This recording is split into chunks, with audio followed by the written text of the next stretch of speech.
안녕하세요. 결혼한 지 이제 6개월이 다 되어가는 새댁입니다. 누구보다 행복해야 할 신혼생활에 시어머니가 끼어들기 시작하면서 한동안 아주 난리도 아니었어요. 제가 남편하고 결혼한 거지 남편 어머니하고 결혼한 게 아니잖아요. 그래도 지금은 특단의 조치 후 예전보다는 훨씬 더 잘 지내게 되었습니다. 혼자만 알고 있기에는 주변 사람들이 다 재밌다고 하길래 이렇게 사연으로 한번 보내보려고 적어봤어요. 제 나이는 올해로 29살이고요. 결혼하기 전부터, 아니, 제가 철들기 시작했을 무렵부터 저희 어머니는 저를 엄청 걱정하셨어요. 성질이 저래서 어디 시집이나 가겠냐고요. 제 성격이 어떻길래 저런 말씀을 하시는지는 모르겠지만, 아마도 하고 싶은 말은 꼭 입 밖으로 내뱉어야 성이 풀리는 것 때문에 그러신 것 같아요. 무슨 일이건 어떤 상황이건 간에 제가 한마디 해야겠다고 생각하면 일단 물불 안 가리고 내질러 버리기 때문에 예전부터 크고 작은 사건들이 많았거든요. 심지어 제가 동네방네 아주 삼딱이라고 소문도 돌곤 했어요. 남편은 취직 준비하려고 등록한 학원에서 만났어요. 하라는 공부는 안 하고 연애질 하다가 결혼까지 하게 되었죠. 사실 남편하고는 결혼 생각까지는 없었는데 저희 어머니께서 남편을 몇 번 만나고부터 옆에서 하도 결혼 노래를 부르시더니 너무 많이 들어서 저도 세뇌가 된 건지 어느 날엔 남편 옆에 웨딩드레스를 입고 서 있더라고요. 어머니가 남편에게서 본 최고의 장점은 하고 싶은 말 참지 않고 쏟아내는 저의 성격을 받아준 유일한 남자라고 판단하셨기 때문이에요. 사실 그동안 연애하면서도 제 연애 상대를 친정어머니에게 숨긴 적은 없습니다. 제가 만나온 모든 남자친구를 최소 한 번씩은 전부 만나보셨으니 어느 놈이 어느 놈인지 다 잘 아세요? 남편도 남자친구이던 시절에는 친정어머니께 배경이나 학교 등등의 이유로 높은 점수를 따지 못했지만 항상 높게 사는 게 하나 있었으니 그건 바로 인내심 강한 성격이었어요. 저희 엄마에게는 막무가내의 독불장군인 저희 성격을 전부 받아내주는 성격을 가진 남편이 이미 사윗감으로는 합격이나 마찬가지였어요. 그리고 그렇게 연애를 한 지 1년이 넘어갈 무렵 친정어머니를 등에 업은 남편이 저에게 청혼을 해왔고 저희는 결혼하게 되었지요.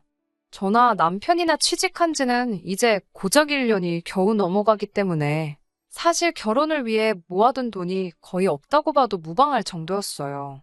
저는 다행히 할머니께서 집안에서 유일하게 대학 나온 게 저라면서 제 앞으로 땅을 물려주신 게 있었는데 얼마 전에 어머니가 그걸 팔아서 그 돈을 전부 저에게 주셨습니다. 어차피 시집 갈 때 주려고 했던 거니 거절 말고 받으라고 하시더라고요. 물론 남편에게는 당시에 비밀로 했었고요. 남편은 모아둔 돈이 없어 꼼짝없이 시부모님께 지원을 받아야 했는데 그나마 다행인 건 시댁의 형편이 나쁜 편이 아니었던 거죠. 양가 상견례를 하면서 시어머니께서 신혼집으로 지원금 1억 5천을 보태주시기로 했고 나머지 돈은 저희가 대출을 받기로 했습니다. 상견례 날 참 하고 싶은 말이 많았는데 아무 말도 못하고 왔던 게 아직도 아니에요. 특히 집을 해주신다니 어쩐다니 말로 각종 혼수와 예단 리스트를 벌써 준비하셔서 읊으시는데 적힌 대로 다 해오면 저한테 꾸민비는 얼마나 주실 것이냐 이야기하고 싶어 근질거리는 입을 겨우겨우 참아냈습니다. 그날 제가 하고 싶은 말을 못한 이유는 딱 하나입니다. 친정어머니께서 시어머니 될 수도 있는 분 처음 만나는 자리인데 행동에 조심했으면 좋겠다 하시며 그날만큼은 아무 말도 안 하고 네 아니오로만 대답하며 다소곳하게 조용히 있기로 친정어머니와 약속을 했었거든요. 제가 입 한 번 잘 못 놀렸다간 결혼 뒤집어질 거라면서요. 그러긴 싫었지만 그래도 엄마의 간곡한 부탁인데 거절할 수 없어서 겨우겨우 할 말 참아내고 견뎠습니다. 진짜 입이 근질근질해서 견디기 힘들었습니다. 그리고 바로 다음날 남편한테 가서 말했어요. 일단 어머님께 지원받기로 한 1억 5천 받고 대출은 받은 척만 하라고요. 뭐하러 대출 끼고 결혼생활 시작하냐고. 그 돈은 제가 알아서 할 테니 그냥 어머님 모르게만 해달라고 말했습니다. 남편과는 서로 비슷한 시기에 취직해서 서로 모아둔 돈이 얼마인지 뻔히 알고 있었는데 일부도 아니고 모자란 돈 전부를 제가 내겠다고 하니 남편이 엄청 놀라더라고요. 시어머니께는 비밀로 하고 싶었던 이유는 하나였어요. 상견례 자리에서 집을 해주신다는 이유로 이런저런 예단을 이야기하셨었는데 우리 집이 여유가 있다는 사실을 아시게 되면 자존심 엄청 상하실 것 같아서 제 나름대로 배려한 거였어요. 다행히 남편은 비밀을 잘 지켜주었고, 그렇게 저희는 결혼식을 올리고 신혼생활을 시작할 수 있었어요. 신혼여행을 다녀온 후에 곧장 시어머니로부터 연락을 한 통 받게 되었습니다. 살림 차려놓은 거 보고 싶다고 집들이는 언제 하냐고 물어보시더라고요. 쇳불도 당김에 빼랬다고 번거롭지만 어차피 해야 될 거 곧바로 날을 잡았습니다. 그리고 나서 시어머니한테서 장문의 문자를 받게 되는데요. 거기에는 집들이 날 준비하라는 음식들 리스트가 적혀 있었습니다. 며느리 요리 솜씨가 어떤가 보고 싶으니 적힌 음식을 손수 준비하라고 하시더라고요. 시어머니, 시아버지와 남편의 남동생 이렇게 세 분인 집들이인데 준비하라는 음식들이 뭐 그리 많은지 불고기부터 시작해서 아주 한정식 집을 방불케 하는 여러 가지 메뉴들이 있었어요. 제일 어이없던 건 밑반찬까지 전부 적어주셨다는 거예요. 집들이 날까지 일주일 정도 시간이 있으니 밑반찬 같은 건 미리미리 해놓아도 문제가 없다고 저를 위한 배려까지 해주셨네요.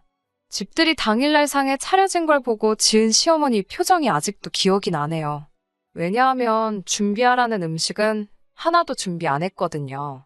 그냥 집 근처 배달 전문점에서 보쌈이랑 아구찜 같은 거 시켜다가 상을 차려냈어요. 어머님이 왜 차리라는 음식은 안 차리고 배달을 시켰느냐 물으시기에 번거롭게 그걸 언제 다 준비하냐고. 그리고 저 요리도 잘 못한다고. 비싼 재료값 써가면서 못 먹을 음식 내는 거보다 사 먹는 게 훨씬 경제적이라고 한 말씀 드렸죠.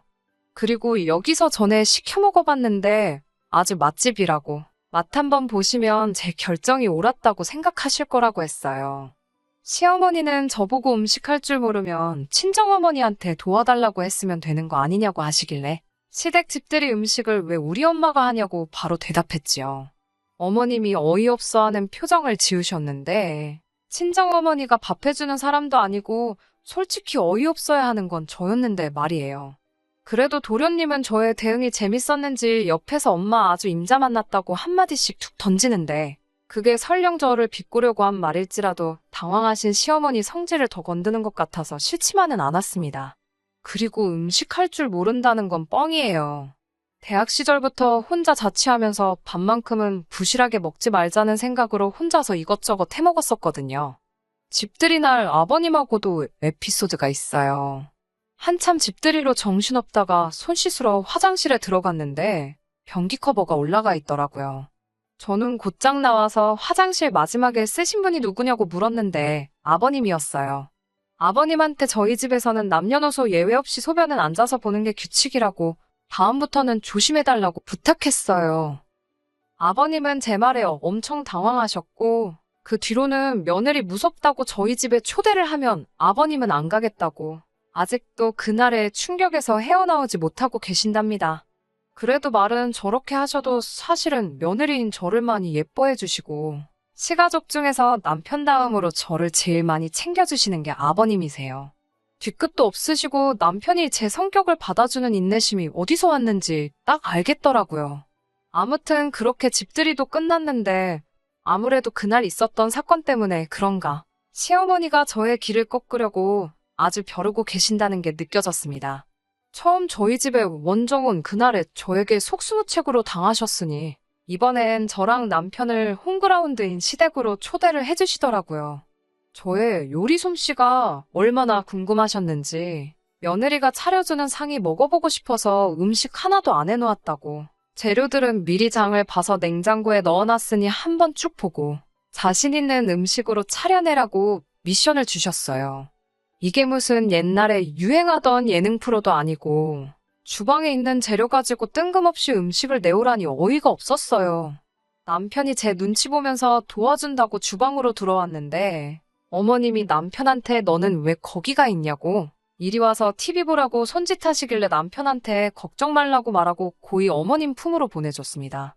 일부러 못 먹을 정도로 이상한 음식을 만드는 방법도 있었지만 음식 가지고 장난을 치고 싶지는 않았어요. 실제로 요리도 어느 정도 할 줄 아니까 그래도 왠지 시켜서 한다는 느낌이 드니 시어머니가 원하는 대로 해주고 싶지가 않더라고요.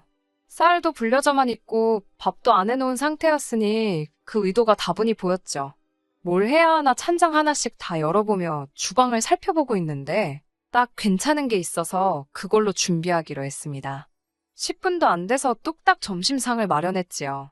식사 준비 끝났다고 말하고 거실에 펴놓은 커다란 상 한가운데다가 제가 정성스레 준비한 음식을 올려놨습니다. 마침 일요일이기도 하니 짜장라면 어떠시냐고요. 제사 지낼 때나 쓸 것 같은 그 커다란 밥상 위에 냉장고에 있던 김치 하나 말고는 라면 냄비밖에 없었어요. 저도 다시 주방으로 가지 않고 그냥 그대로 자리에 앉아서 남편한테 가서 젓가락이랑 앞접시로 쓸 그릇 가져오라고 시켰습니다. 남편은 그래도 결혼 전까지 살아오던 지네 집이라고 호다닥 뛰어가서 인원수대로 그릇하고 젓가락을 순식간에 찾아서 꺼내오더라고요. 어머님은 딱 봐도 어이가 없어서 말을 잇지 못하고 계신 게 느껴졌지만 아버님은 너털웃음 지으시면서 우리 며느리 덕분에 주말 점심에 짜장라면도 다 먹어본다며 엄청 좋아하셨어요. 나중에 알고 봤더니 아버님도 어머님이 저에게 심술 부리는 거 알고 계셨다고 하네요. 그래서 나름 아버님의 방법으로 분위기 조율해가면서 저를 지켜주신 거였고요. 도련님은 저번에 그랬던 것처럼 아주 어머님을 보고 자지러지더라고요.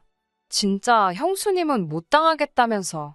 그런데 그 짜장라면은 자기 건데 다 써버리셨다고 다음에 올 때 꼭 좀 사다 달라고 하더군요. 아무튼 그날도 시어머니를 제외한 온 가족의 비호 아래 아무 일도 없이 지나갈 수 있었습니다. 시어머니는 제가 직접 만든 음식이 그렇게 드셔보고 싶으신 건지 아니면 무슨 안이라도 맺히신 건지 그렇게 홈그라운드를 떠나 찾아간 원정에서도 완벽한 승리까지는 아니지만 무승부까지는 갔던 것 같네요. 며느리가 시어머니 이겨먹으려고 둔다는 분들도 계시겠지만 며느리가 먹고 싶은 거 차려내는 자판기도 아니고 집들이 때부터 계속 저러시는 게 조금 기분이 그랬어요. 중간에서 가장 난처했던 건 그 누구보다도 제 남편이었을 거예요. 어머님한테 그만하라고 말려주지 못하는 게 서운하다기보단 중간에서 얼마나 힘들까 싶어 남편을 최대한 이해해 주려고 했습니다. 그런데 이 사건들로 인해서 시어머니께서 저를 한번 꼭 누르고 싶으셨던 건지 저를 벼르고 계시다는 게 느껴질 정도였어요.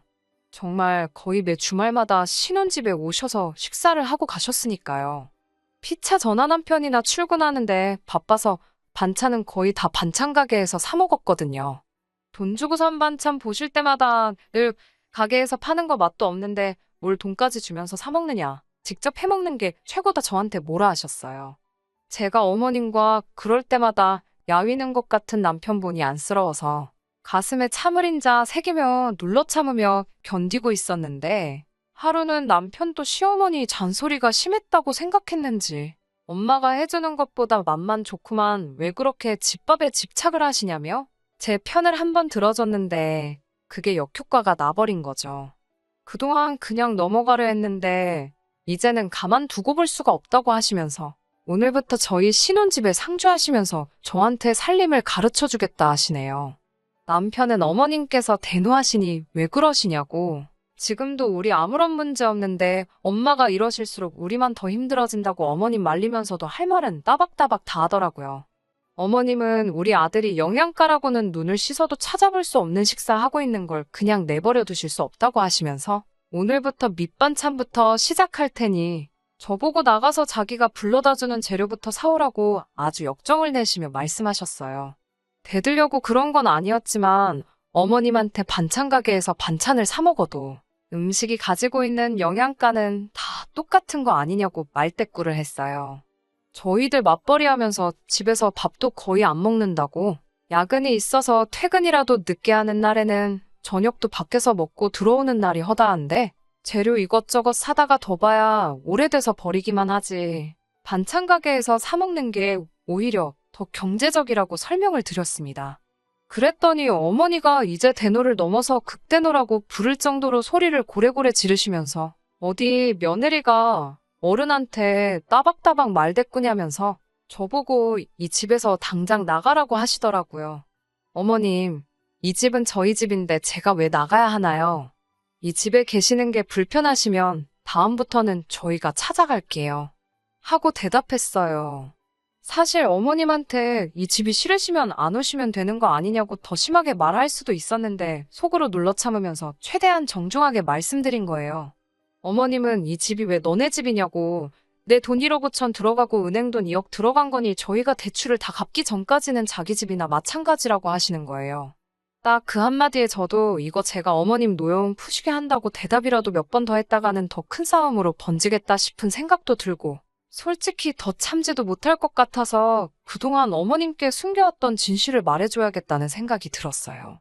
베란다에 가서 신혼여행 갈 때 들고 간 여행 가방을 하나 꺼내와서 남편을 향해 방금 어머님 하신 말씀 못 들었냐고. 여기 너네 집 아니니까 너부터 나가라고 말하고 가방을 던져줬어요. 남편이 제 마음을 읽었는지 가방 끌고 옷방에 들어가서 주섬주섬 자기 옷을 챙기기 시작했고요. 어머님이 남편한테 쟤 보고 나가라고 했는데 왜 너가 짐을 싸냐고 하시기에 어머님께 이 집 살 때 1억 5천 주신 게 어머님 돈이니까 어머님 집이라 하지 않으셨냐고. 그런데 나머지 2억이 은행 대출이 아니고 실은 제 돈이었다고. 아무튼 어머님 말씀대로라면 남편은 이 집에 돈 한 푼도 안 내고 살고 있는 거 아니지 않냐고 말했어요.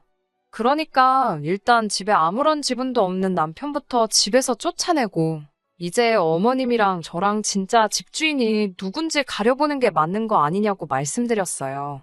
어머님은 몰랐던 사실을 알게 되시니 어안이 벙벙해서 눈동자에 물음표 모양이 떠 있는 것처럼 보였습니다. 저는 거기에 곧바로 아니면 어머님 말대로 제가 이 집에서 나가겠다고 저는 이 집 그렇게 필요가 없다고 했어요.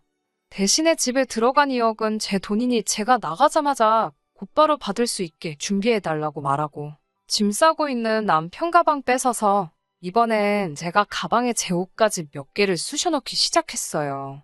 남편은 잔뜩 겁먹은 척 연기하면서 어머님께 달려가 엄마 대체 왜 그러시냐고 나 결혼하자마자 이혼남 만들려고 작정을 하셨냐고 그러지 좀 말라고 오열을 했어요. 저희 어머니가 사람 하나는 잘 보신 것 같아요. 이렇게 쿵짝이 잘 맞는 사람을 어떻게 알아보시고 저의 배우자로 선택하셨는지 딱 알겠더라고요. 아무튼 저도 남편의 연기에 힘입어 더 오버액션을 하면서 짐을 꾸렸습니다. 그런데도 딱히 어머님이 저에게 따로 아무 말이 없으시길래 그 길로 싸놓은 가방 들고 친정으로 왔습니다. 친정어머니가 걱정하셨지만 아무것도 아니니 걱정 말라고. 그리고 이게 아무 일이 돼버리면 그때는 그냥 이혼해야 하는 거지 않겠냐 하니 직감적으로 제가 뭔 짓을 저지르고 온 건지 깨닫고 너는 왜 그 성질머리를 못 고치냐고 한마디 하시더라고요. 엄마 딸이니까 그런 거 아니겠냐 넉살 좋게 대답했더니 알겠다고 너 알아서 하라고 그냥 자포자기 하셨어요. 그리고 곧바로 그날 저녁에 시어머니께서 전화로 제게 이야기 좀 하자고 시간 좀 내달란 연락을 하셨고 밖에서 시부모님하고 남편을 같이 만나 저녁 식사를 했어요. 조금 어색한 분위기에 두 남자가 두 여자의 눈치만 보면서 안절부절 못하고 있길래 제가 먼저 말을 꺼냈습니다. 어머님께는 제가 먼저 죄송하다고 사과드렸어요. 저도 사실 일 크게 만들고 싶은 생각은 없다고. 하지만 부부는 동등한 관계여야 한다고 생각하는데 어머님은 제가 계속 남편을 떠받들어 섬기기를 원하시는 것 같다고. 그런 사람을 원하신다면 저 말고 다른 며느리를 찾으셔야지. 저는 절대로 그런 며느리가 되어드릴 수 없다고 솔직하게 말했습니다. 어머님이 저희 부부를 동등한 사람으로서 봐주셔야 저도 그만큼 남편한테 잘할 것이고 저도 남편과 똑같은 한 사람의 자식으로 생각해 주셔야만이 저도 똑같이 어머님을 우리 친정어머니한테 하듯 정성과 진심을 다해 모실 수 있다고 말씀드렸어요. 어머님은 제 이야기를 들으시고 한참 동안 아무 말이 없으시다가 결국 저에게 미안하다고 사과하셨어요. 부모 마음이 다 똑같지 않겠냐면서 여태 내 품에 끼고 살다가 장가보낸 아들을 향한 걱정에 애먼 사람만 들들 볶은 것 같다고 제가 한 말이 무슨 말인지도 다 알고 있다고 하시며 앞으로는 저희들을 지켜주는 든든한 시어머니가 돼주시겠다고 이야기하셨어요. 원래 제가 마음이 여린 타입은 아닌데 어머님의 진심 어린 사과를 들으니까 갑자기 눈물이 뚝뚝 나더라고요. 분위기가 이상해지니까 아버님께서 지난 일은 잊고 다시 새로 시작해보자 하시며 상황을 정리해 주셨고 그렇게 화기애애하게 외식하고 다시 저는 남편과 우리 집으로 돌아왔습니다. 얼마 전에 시부모님 초대해서 이번에야말로 어머님이 그렇게 원하던 제 손으로 직접 한 음식을 대접해드렸어요. 집들이 때 불러주신 리스트랑 비교해보면 메인 메뉴 하나, 찌개 하나로 간소한 상이었지만 참 좋아하셨습니다. 어머님께서 이렇게 음식을 잘하는데 그동안 우리 아들 왜 밖에서 산 음식만 먹였냐고. 가끔씩은 집밥도 해주고 그래라 하시는데 남편이 겁을 잔뜩 먹어서 어머니는 또 왜 그러시냐고 중간에 말을 자르는데 저도 어머님 뜯어말리려는 남편 말 자르고 알겠다고 가끔씩 저도 시간 내서 남편한테 맛있는 집밥 해주겠다고 약속드렸어요. 대신 그날은 남편이 집 대청소를 하게 될 거라고도 말씀드렸고요. 화장실 가시는 아버님하고 눈이 마주쳤는데 저보고 다 알고 있다고 그렇게 감시 안 해도 된다면 먹살 좋게 받아쳐 주셨습니다. 결혼 초반에는 우여곡절이 많았지만 남편에게 그 선한 성품을 물려주신 분들인데 아마 제가 나서지 않았어도 시간이 지났으면 언제든 풀렸을 일이겠죠? 신혼 6개월 차인 지금처럼 앞으로도 계속 우리 식구들 행복하게 잘 지냈으면 좋겠습니다. 끝까지 들어주셔서 감사합니다. 오늘의 사연은 여기까지입니다. 구독과 좋아요, 알람 설정 부탁드리고 더 좋은 사연으로 다시 찾아뵙겠습니다. 감사합니다.